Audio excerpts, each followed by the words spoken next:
వస్తువు ఇచ్చేసి రావాలని. ఈయన వెళ్తాడు కాశీకి, ఇక్కడ బెంగాల్ నుంచి కాశీకి వెళ్తాడు. వెళ్ళిన తర్వాత అక్కడ మొత్తమే అడవి ప్రాంతం కాశీ. సంచి తగిలించుకున్నాడు. అక్కడ కాశీ అంటూనే పవిత్ర పుణ్యక్షేత్రం, కానీ దానికి ఇంకొక పేరు కూడా ఉంది. కోతులు చాలా కుక్కల్లాగా హైట్లో చాలా హైట్ ఉంటాయి. ఏదైనా చేతిలో పండ్లు కనిపించినా ఇంకేమైనా కనిపించినా పెరుక్కుంటుంది. ఈయన బ్యాగ్ తెలుసుకున్నాడు, నడుచుకొని పోతున్నాడు, స్వామీజీని కలవాలి.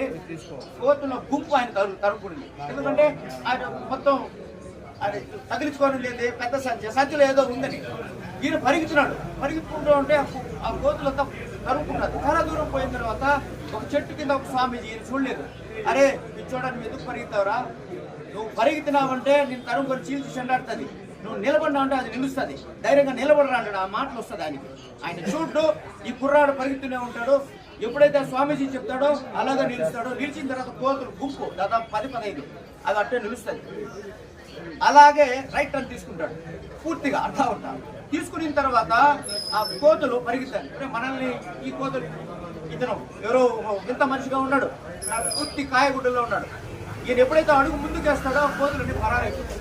అంటే అప్పుడు అర్థమైంది ఆయనకి, అరే భయపడితే లాభం లేదు, ధైర్య సాహసే లక్ష్మి ఆనాడు అనుకున్నాడు. అందుకే దాన్ని అవలంబించినాడు. అరే భయపడేవాడు ఓడిపోయినట్టే లెక్క. మనం చాలా దాంట్లో చూస్తున్నాం, సినిమాల్లో కూడా చూస్తున్నాం.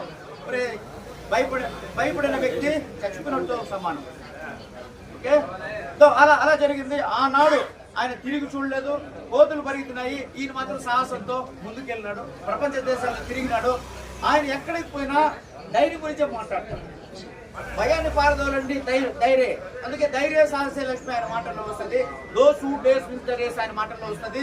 చాలా చక్కగా మాట్లాడినాడు. చిన్న వయసులోనే కాలం అయిపోయినాడు. అందమైన వ్యక్తి, మంచి పర్సనాలిటీ,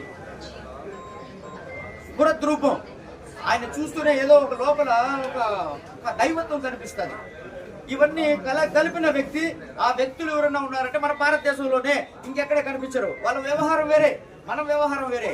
మనకు అందమైన, సామర్థ్యమైన, నైపుణ్యం గల ఒక వ్యక్తి ఎవరు అంటే మనకు స్వామి వివేకానంద వారు. మిత్రులారా, ఈరోజు మనం తెలుసుకున్నాం. చాలా సంవత్సరాలుగా ఈ భారతదేశంలో ఇటువంటి ప్రోగ్రాం జరుగుతూనే ఉంది. ప్రతి కమిటీ వచ్చి కలుసుకుంటున్నారు. ఈరోజు పూర్తి కమిటీ వచ్చింది. ప్రత్యేక ధన్యవాదాలు మీకు అందరికీ. మిత్రులారా, మరొకసారి జనవరి 12 సంబంధించి ప్రతి ఒక్కరికి పేరు పేరున శుభాకాంక్షలు తెలియజేస్తున్నాను.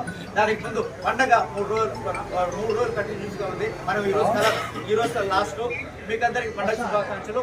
మీరు ఆరోగ్యాలతో ఉండాలని, మీ ప్రాక్టీస్ బాగుండాలని ఆ దేవదేవుని ప్రాక్టీస్ పూర్తి చేస్తున్నాను. జై హింద్.